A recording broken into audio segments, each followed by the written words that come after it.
Let's start recording. All right. So I was saying the for loop was intended to iterate through a collection. So right here, the for loop was intended to iterate through a collection. Range, so we want to do something like, but sometimes we want to run things like with indexes, as we were doing right here. So we could do something like, for example, you want to print the first 5 numbers. You could do something like numbers equals 0, 1, 2, 3, 4. And you can just do for number in numbers, print number. Right? So this thing is going to give us the first 4 numbers. The idea is that this is just such a common pattern that there is this helping function range that will give us range of from 0 to 5 is going to give us the first 4 numbers, right? So instead of doing this, you can just do range 0 to 5. It's also such a common pattern to start from 0 that you can actually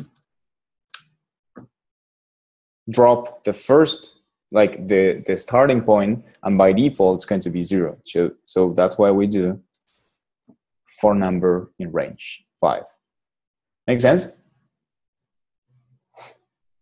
So here, we're going to do something similar. We are going to iterate the first column, the second column, and we need these numbers because we said that the first column needed first row, why keep confusing them? First row is going to have 1 column. The second row is going to have 2 columns. The third row is going to have 3 columns. So we are going to do something like, for I in range of 5, we need 5 columns. We are going to do for C in R, range of R. Yeah, because that'll basically be saying, so when the first outer loop runs for the first time, it'll be 0, right? No, will it be 1 or 0? In this case, it's going to be 0, and we have to fix that. Yeah. We have 2 ways. So we are looping here. Let's drop the ranges. So we're going to do something like, we have iterations. We have 5 columns. So we're going to have 0, 1, 2, 3, 4.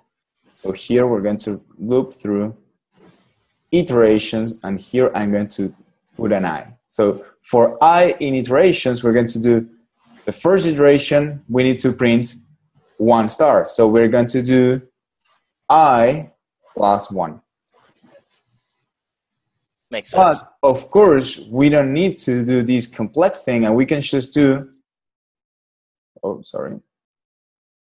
5. Yeah. And we can just drop this thing.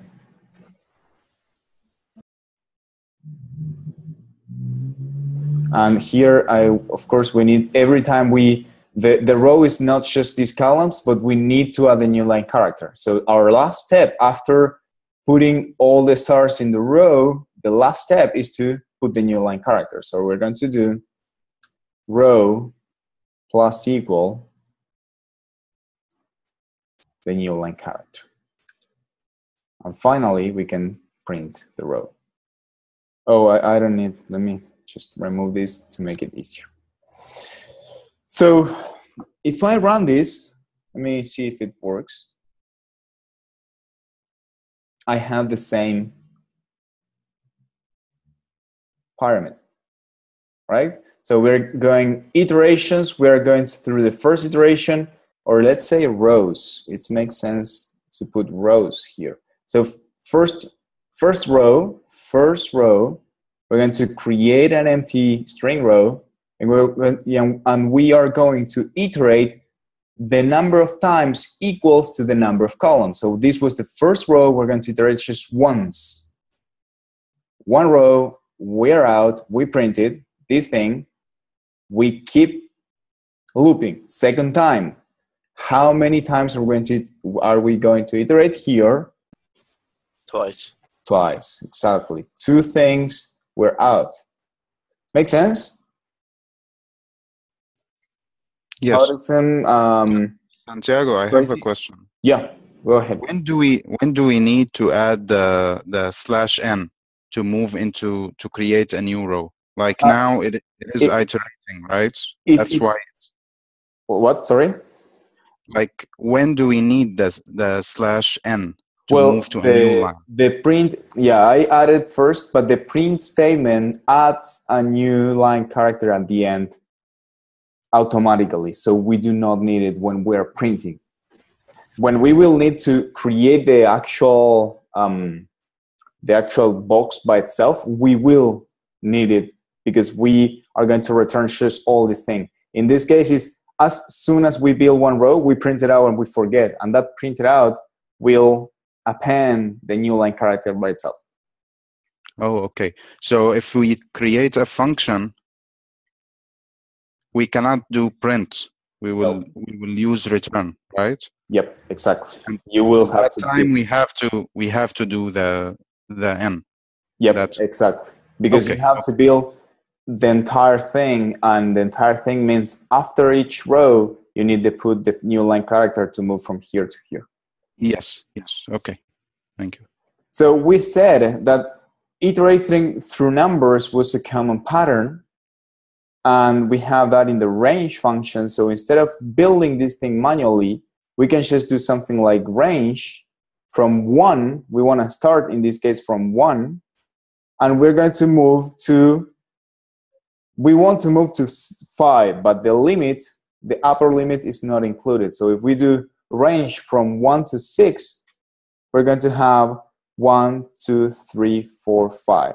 Again, this is a utility function. It's just Python making our life easier. So instead of building the rows manually, we can do just range 1 to 6. And we are going to build the same thing again. So if we want to move this thing into a function, we can do something like def create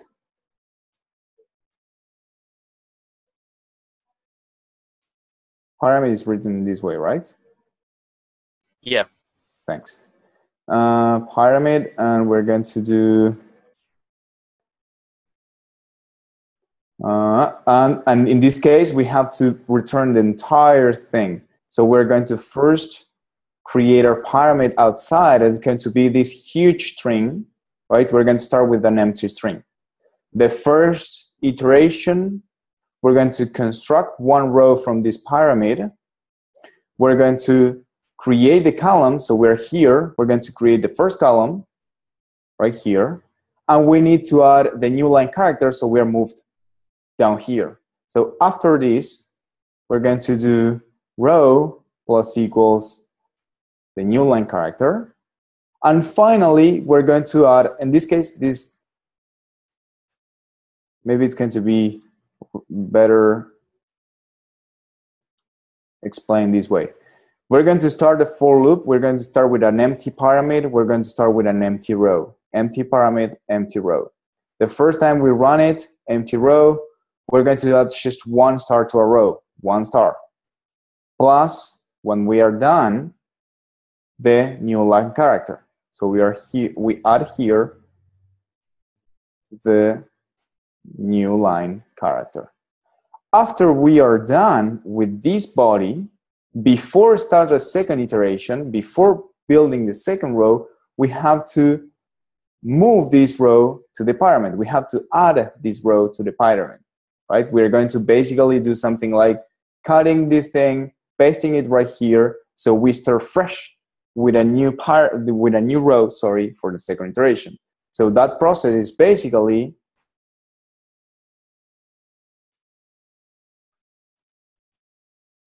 adding the row to the pyramid. So the second time we run, we put the row blank again. The row is blank. Now we're going to do 2 times. We're going to add 2 stars. We're out of the loop. We add the new line character. We promote the row from here to the parameter. And we loop again. We start again with a blank row, 3 times, 3 stars, new line character. We move the row up again. Make sense? Yep. Yes, makes sense. Any question?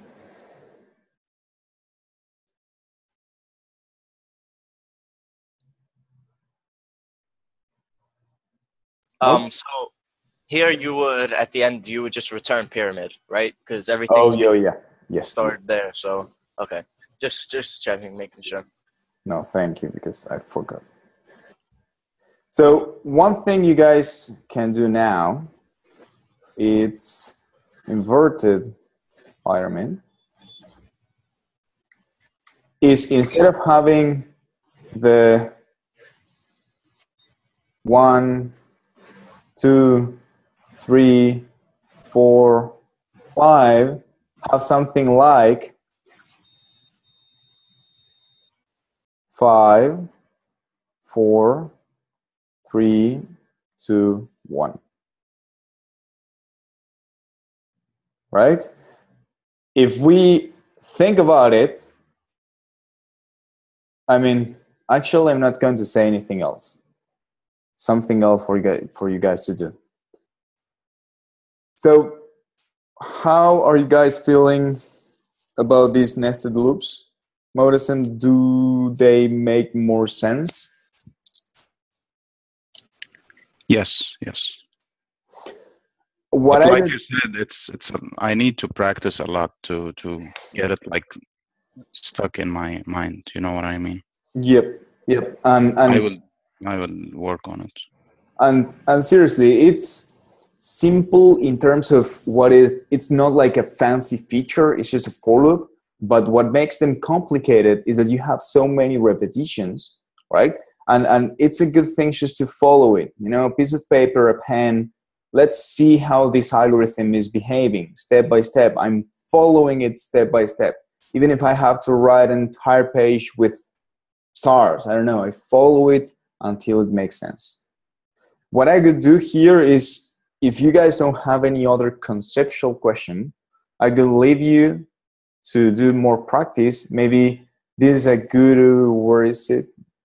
The other, maybe this is a good exercise to get started. So you guys can do any more practice. Now try to move this into a more professional finish. So something like create pyramid. Okay, how many rows? We're going to have a rows parameter. So here we're going to do rows. And instead of a star, I will let the user to decide the character, right? And instead of starting from 1, I can have a pyramid that it's something like, instead of starting from 1, I can have something like 3, 4, 5, 6. So I can do something like, I don't know, start. You know, so here I will start with the start. You know, start making it a function, receiving parameters, seeing how these things change from parameter to parameter. No?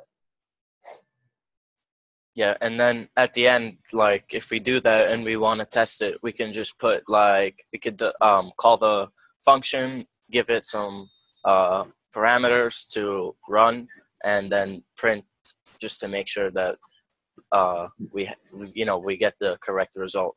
Exactly. So we can do a pyramid of 9 elements, but starting on the 4th one and using the character at.